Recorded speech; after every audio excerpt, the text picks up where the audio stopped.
ولا تحزن وأنتم الأعلون أو كما قال عليه الصلاة والسلام رنگے نثار بس عالم پر چھا گیا رنگے نثار بس عالم پر چھا گیا جس دن کا انتظار تھا وہ دن بھی آ گیا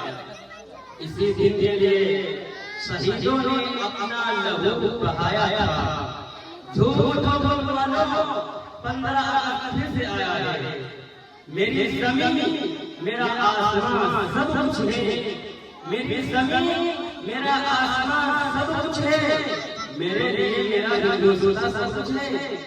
یہ ملک ہمارا ہے اور جان سے پیارا ہے یہ ملک ہمارا ہے اور جان سے پیارا ہے اے ملک تیری خاطر مرنا بھی ہمارا ہے میرے عزیز دوستو اور استاد محترم کہ آپ لوگوں کی دعاؤں کو چاہتے ہوئے میں اس پروگرام کا آغاز کرنے جا رہا ہوں میرے دوستو آج یوم آزادی ہے میں سامعین اکرام کو عمیق دل سے یوم آزادی کی مبارکباد پیش کرتا ہوں ہندوستان کی آزادی نہایت طویل صبر و عزم جدوجہد کے بعد حاصل کی گئی ہے میرے دوستو اس آزادی کے لیے ہمارے مجاہدین نے بہت سی قربانیوں کو جھیلا ہے کالے پانی کی سزائیں سنائی گئی ہیں گردنیں بھی لٹکائی گئی ہیں اس آزادی کی خاطر میرے دوستو بچوں کو یتیم بھی بنانا ہے اس آزادی کی خاطر عورتوں کو بیوہ بھی بنانا ہے میرے دوستو اس کے بعد یہ آزادی ہمیں تو آپ کو فراہم ہوئی ہے میرے دوستو ہم ان اکابرین کا کس دل سے اور کس زبان سے شکریہ ادا کریں کہ انہوں نے ہمارے لیے اتنی مصیبتیں اٹھائی میرے عزیز دوستو ہمیں بتایا کہنا چاہتا ہوں کہ ان مجاہدین آزادی کو خراج عقیدت پیش کرنے کے لیے ان کی تصاویر پر پھول مالا چڑھا دینے سے ان کا حق ادا نہیں ہو جائے گا میرے دوستو اس کا حق ادا ہو سکتا ہے جب کہ خوابوں کو پورا کیا جائے میرے دوستو چنانچہ انگریز نے 1861 کے اندر قرآن مقدس کے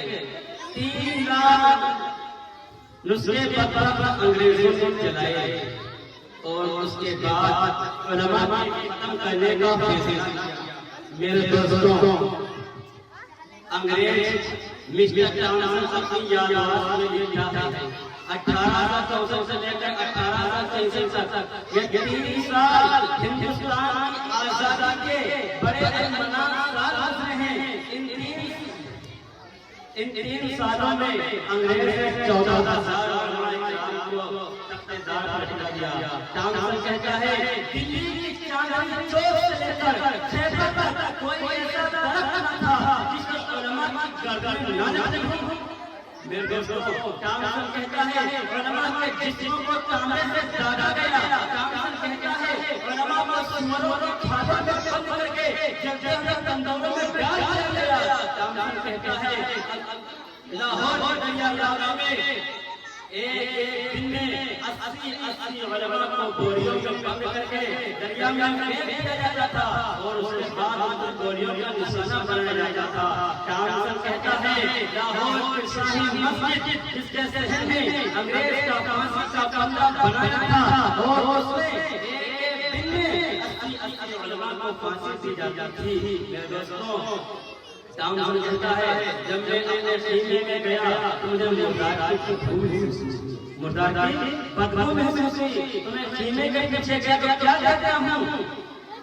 40 علماء کے کپڑے اتار کر ان انگاروں پر لٹایا گیا اور میرے دیکھتے میرے سامنے 40 اور علماء کو بٹھایا گیا ان کے بھی کپڑے اتارے گئے انگریز نے کہا مولویوں تم میں سے صرف ایک آدمی یہ کہہ دو کہ 1857 کی جنگ آزادی میں ہم شریک نہیں تھے انگریز خود اپنا نام لکھتا ہے کہ مجھے پیدا کرنے والے کی قسم